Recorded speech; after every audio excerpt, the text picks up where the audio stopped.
Welcome back, football fanatics, to the First and 10 Club with me, your host, Mark D. As we're getting ready to do our picks, predictions, and our general thoughts for Week 13 in the NFL. For most cases, the last week of the regular season for fantasy for season-long leagues, too. So the good news is I'm still here. So I guess I'm officially a free man. YouTube has not locked my channel again, so whatever I did still don't have any explanation as to why I was locked for a week. But whatever I did, apparently I've been forgiven. Or anyway, I'm back. Okay, so let's get to our games this week. Lots of crazy stuff because of COVID. No Thursday night game, which okay. Um, what do we get from that? Well, we get two Monday night games and a Tuesday night game. I don't really get it, but so where are we at? All right, so let's just get into it. So who, what, where, when, who do we like this week? And let's face it, week 13, very, very important week. A lot of fantasy implications here because in most cases, your playoffs start next week. So a lot of must-win games, I'm sure. A lot of people just vying to make the playoffs, trying to clinch buys, all that great stuff. Um, so we're going to try and help you out. I'm going to let you know some players that I'm really excited about this week, who I can think have some smash spots and have some great weeks. First off, let's talk about some of our defenses. Well, you have your givens. Um, some of the teams, though, I think that you can really take advantage of this week are defenses like the Dolphins, even the Chicago Bears. Detroit's kind of reeling. They just fired their coach. Who knows what's coming out there, but Chicago's got a good defense you can lean on. The Dolphins get to face the no longer captained by Joe Burrow Cincinnati Bengals. Um, and let's face it, the Dolphins have a good team. Xavier Howard may feast this week on Allen or Finley, whoever Cincinnati starts. Um, so some good defenses there, but let's get to what really matters, which is like our skill players, quarterbacks for this week. So obviously, I'm going to make this disclaimer as we go through here. If you have elite level players, it doesn't matter what I'm saying here. I stand behind the principle of you play who got you there. You win with who got you there. So when I tell you like, oh, I'm really high on this person, if you have a Russell Wilson on your team or a Josh Allen, you're not benching them for one of these players. Now, some of these players, if you have on your team, like the first one I'm going to say, you should be starting. Really, honestly, at this point, the offensive rookie of the year, breakout candidate of the year, breakout player of the year, Justin Herbert, going against New England. Love the matchup. New England's defense is just not the defenses that we are used to from New England. And let's face it, the LA Chargers love to throw the ball. So love Herbert here. The next one that I have comes with a little bit of a risk, but there's so much potential there, and that's Kirk Cousins. Look, you can do pretty much whatever you want to the Jacksonville Jaguars, but it's a question of whether or not it's going to be a passing game or a running game. Well, here's my crazy thought here. I think it's going to be enough for both. I can see easily Minnesota scoring 5 touchdowns in this game. So I can see 3 for Cousins and I can see 2 for Cook. And then my last player that I really like this week, and I'm going to tell you this, don't be scared of him. Yes, I'm talking about Mr. Carr from the Las Vegas Raiders.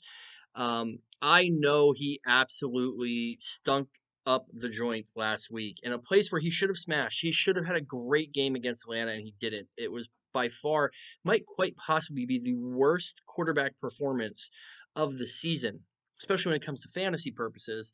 Well, maybe RG3's attempt on Thursday night, but or Wednesday afternoon, whenever that game was played, it's a blur. Um, but we're going to give Baltimore the pass there because, well, that's just a hot mess. Um, but in terms of a game that actually there was planning for in practice and should have done great, um, Carr, what happened? Um, but doesn't mean I'm turning a blind eye to you this week because you're going up against the Jets. And the one thing the Jets can actually do is they're a little stout against the run. Where you beat the Jets is through the air. And I do expect Carr to have a great game, and you're going to kind of find out why a little bit later on here. Moving on to running backs that I like. We talked about one of them kind of already. One, Mr. Dalvin Cook. Did not have a incredible game last week, but he watched one King Henry absolutely destroy his matchup. And I think the two of them realize they're neck and neck or going after the rushing title. And I think you're going to see Cook respond this week, especially against the Jaguars. I just expect him to smash. Like I said, I think Cousins throws 3 touchdowns, and I think Cook scores 2. And maybe that's only 4 of them because maybe Cousins throws 1 to Cook. We know that can happen. Jonathan Taylor. Really like Jonathan Taylor this week. And I know, oh God, it's a bitter pill. Bitter pill to swallow, to take, to think about. Oh God, do we have high hopes for Jonathan Taylor? But I think this is where you start to see that come to fruition. He has an ridiculously easy schedule coming up here. Jonathan Taylor can win people fantasy championships. And I think he starts with that this week. I think he absolutely has a crush week. I think he absolutely just decimates the competition. You can absolutely run the ball 6 ways to sideways against the Houston Texans, and I think he's going to do that. Love Austin Eckler. Wow, we've talked about it. People coming back from injuries, whatever the injury may be, they are not being eased back in. That was definitely the case last week. Herbert already has a connection with him for the checkdowns. Love Austin Eckler this week against New England. Love the Cleveland running backs against Tennessee. Here's why. The Tennessee front four, not very good. And Simmons is actually playing a little banged up right now. If he doesn't go, it could just be a feast day for the running backs for Cleveland. But I do like Chubb. Either way, I like Chubb. And another one, just a note, someone to think about. I don't think they're going to smash. I don't think they're going to have this incredible, crazy week. But I do think you see a coming out party this week for Cam Akers and the LA Rams against the Cardinals. I think you're going to see him slowly but surely by the end of the season. He will be the lead back there. All right, so let's move on to wide receivers. Yeah. Did everybody watch the Eagles game last week? You did? Good. So you saw what let me reword that. You saw what DK Metcalf did to Darius Slay. Well, I'm sorry, Mr. Slay. I wish I could tell you get a little bit easier matchup this week, but you're going to get one Davante Adams, who arguably right now might be the best wide receiver in the NFL. Absolutely locked for top 5. And just another big wide receiver that, although Darius Slay is a very good corner, not up to the challenge. I think Adams has an incredible week. And add to that list of another player who I think has an incredible week is one DK Metcalf. He's playing against the Giants, and let's face it, the Giants just don't have the ability to contain a player like that. They've struggled against smaller wide receivers, far less talented wide receivers. Even they put Bradbury on him. DK is going to have another great week. And then one player who I absolutely love, thanks to one little switch, the quarterback change. Mitchie Pooh's back. Mitch Trubisky is playing quarterback for the Chicago Bears, in case you didn't know that. And he is going up against a pretty weak, hapless Detroit Lions defense. So cue up one Allen Robinson. Love Allen Robinson for this week. And then my surprise pick for the week. Again, we're going to talk about rookies that just haven't lived up to the hype, and I think finally make it to the map. I think that's what the theme of this week is going to be. The theme for this week is going to be rookies blossoming in the NFL. There you go. You got it. One, Ruggs. Henry Ruggs the third for those Las Vegas Raiders. I said you can trust Carr this week. Why? I think Ruggs is a big reason for that, and I think he has his breakout game of the season. And we'll get to exactly how much of a breakout game I think a little bit later on. Hint, hint. Tight ends. Okay, well, my tight ends that I absolutely love this week. Look, I'm not picking the obvious.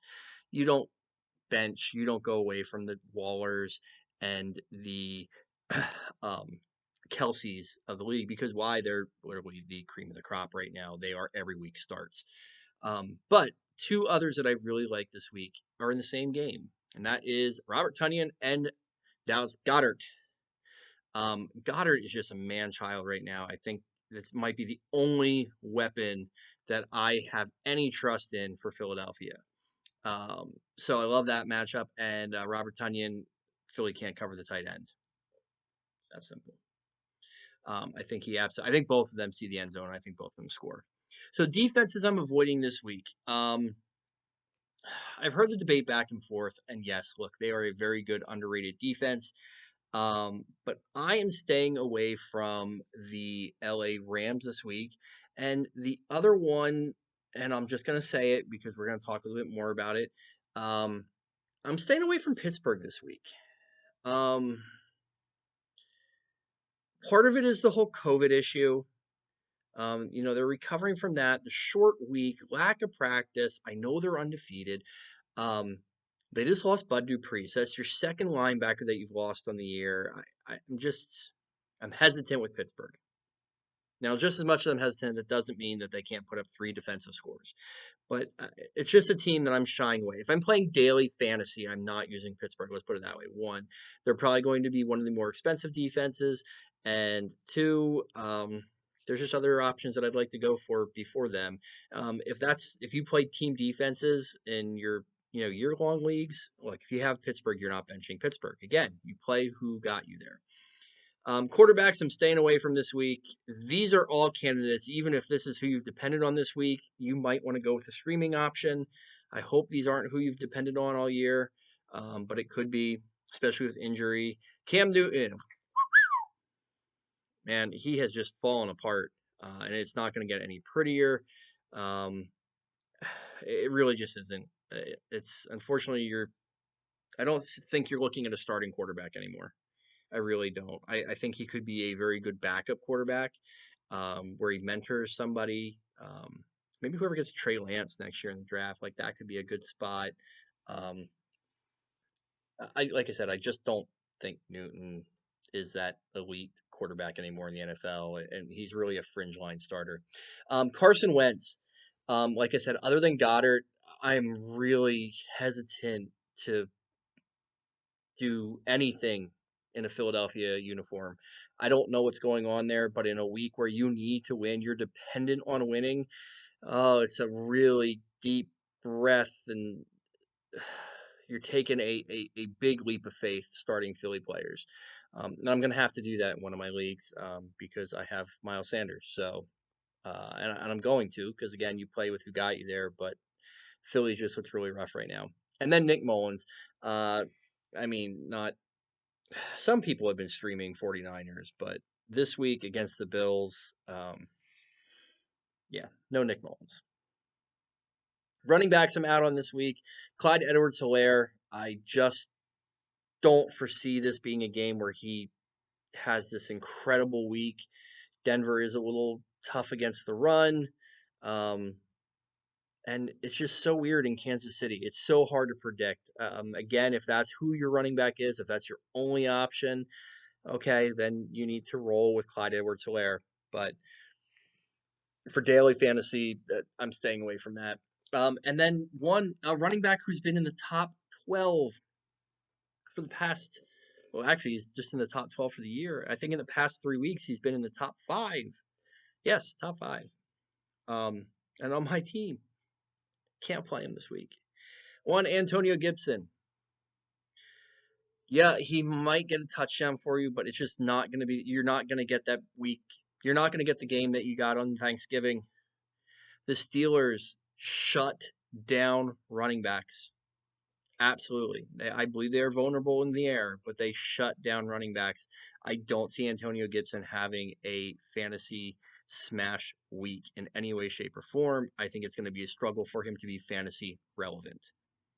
And then wide receivers that I'm out on this week. Devontae Parker, the bearded one, is back. Fitzmagic in Miami.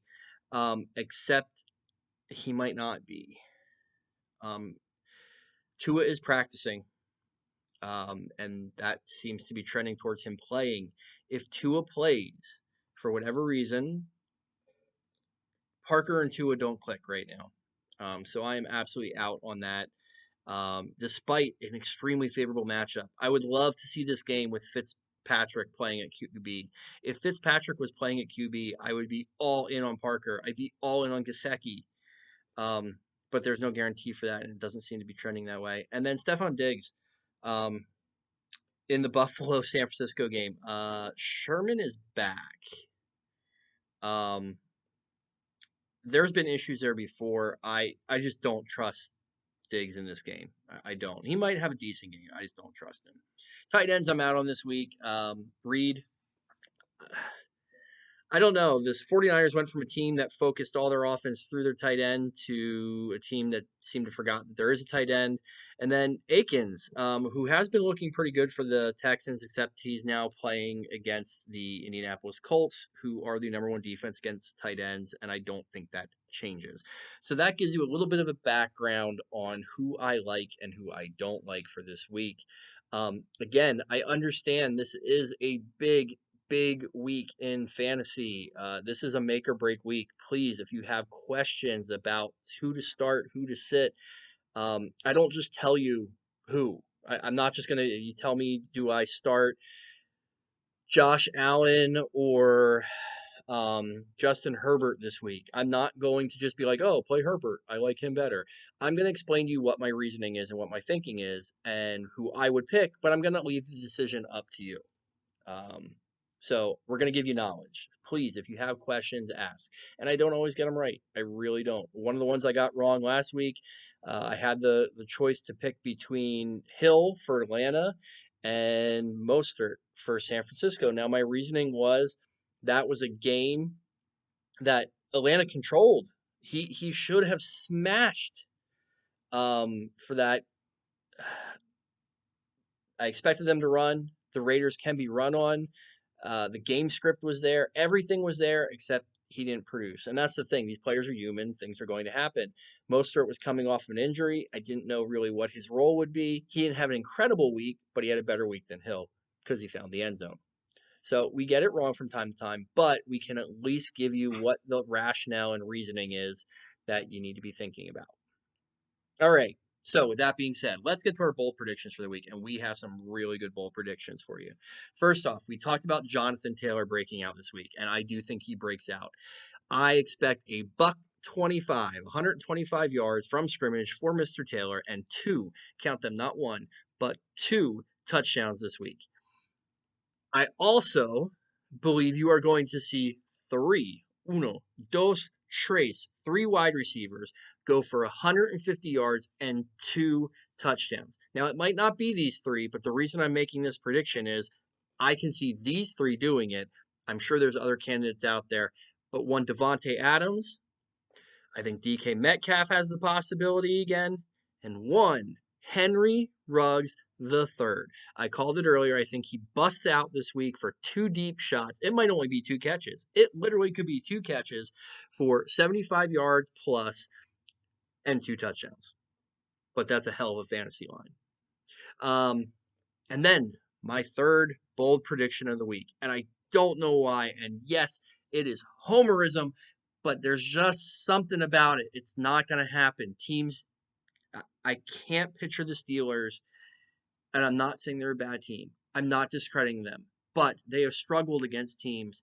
And for some reason, I have this pit feeling, and I don't get these very often. I'm very pessimistic about my team. The Washington football team knocks the Steelers off this week to give them their first loss, and Washington goes on a roll. I feel it. I think it's happening this week. And if maybe it is homerism. Look, if it is, it is. But I promise you, I'm not just making this based off of the fact that I'm a fan.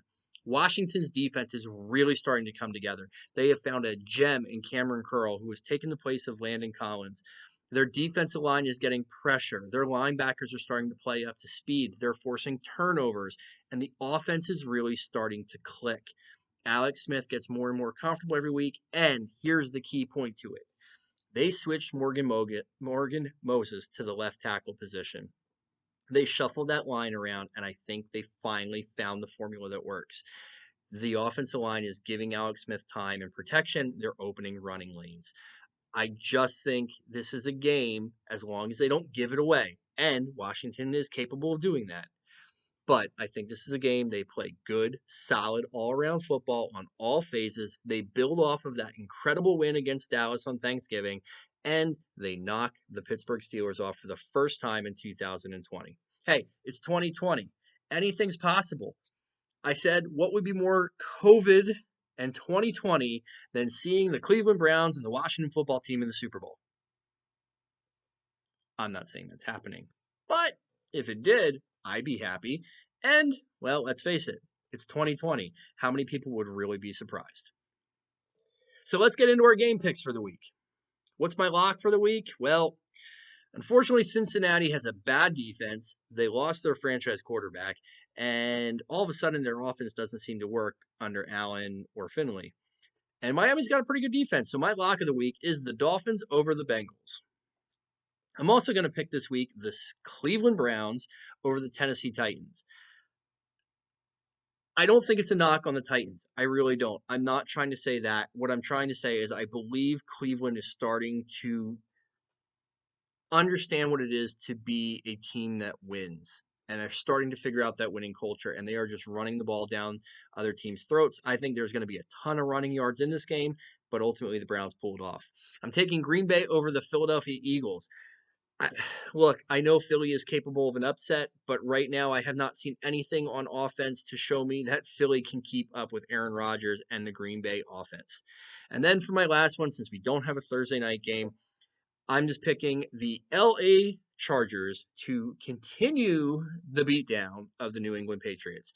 I think Herbert goes in and beats the great one in Bill Belichick and the Patriots. And with that being said, we're going to run out the clock. So, in case you didn't hear, Gordon has been reinstated by the NFL again. Okay, well,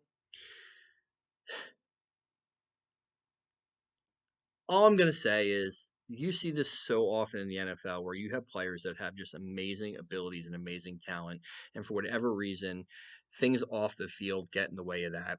And Gordon absolutely has had his demons in his time in the NFL, and he's getting yet another chance. Eventually, the chances run out.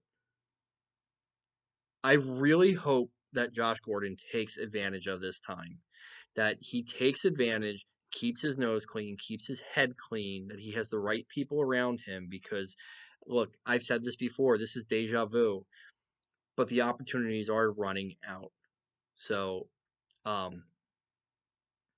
hope for his sake he is capable of understanding that and people are coaching him and he has the right life coaches with him because there is immense talent there and man does that make that offense even scarier. um game times game times I don't understand this. One, okay, Rockefeller Christmas tree, that's fine, I understand that, but 3:40, starting a game at 3:40 in the afternoon. I'm talking about this past week, the Pittsburgh Baltimore game. Look, some of us have to work. I think with everything going on in COVID that you can be creative enough or figure out something that you can actually have the game on when people can watch it. Same thing coming up this Monday. Now, there's no tree lighting ceremony. I don't know what the hell's going on, but why is the Washington Pittsburgh game starting at 5 o'clock? At the beginning of the year, you run 2 Monday Night Football games. So why can't you do the same thing? Like why is it so insistent that we have to have both of them on for everyone to see? On Sunday, you run 2 games at the same time. I just don't get it. You know, it's a shame because people aren't going to take off of work to watch a football game. I mean, I, that's a lie. I would if I could, but I can't. And it's a shame. It's a shame that we miss out on these games. So, disappointment there. NFL, I know it's a crazy year, but you could be working with the fans a little bit better. That goes back to my, comments from Tuesday's video, or our earlier video this week, which is Goodell really doesn't care. And I do believe that. I don't believe Goodell cares at all. He can sell the advertising. The advertising's going to run. They'll make the money they make. All right. Enough of that. Enough of that. The final kneel down. Playoffs. Talking about playoffs? As we've alluded to through this whole video, for most people that play year-long fantasy, this is the last week of the regular season. And for most, or for a lot of people, it tends to be make or break games. Some to make it into the playoffs, and some for seeding. Some people get to just sit back and relax. They have their spot locked. They can't move up or down. It doesn't really matter to them, other than bragging rights. But for us armchair quarterbacks, for our couch GMs that are out there, that watch these podcasts that so diligently, what's behind me here, which my buddy Cody loves and hates in the same sense watching my show because he gets to look at that. He's in a league that I've gotten some of those trophies from. That's what it's all about. So do your best for the people that are out there. Play the people who got you there. Don't overthink things. I'm going for back-to-back championships in one league. I'm fighting for the playoffs in another league. And I have leagues that I just crap the bed this year. This was a challenging year. With that being said, if you are one of the lucky teams to make the playoffs this year and then survive the playoffs and you get to raise high one of these trophies or whatever your prize is in your league, whether it's the cash, whether it's a trophy, whether it's bragging rights, make sure that you take an extra victory lap this year because this was a difficult year. This was an exhausting year for fantasy players.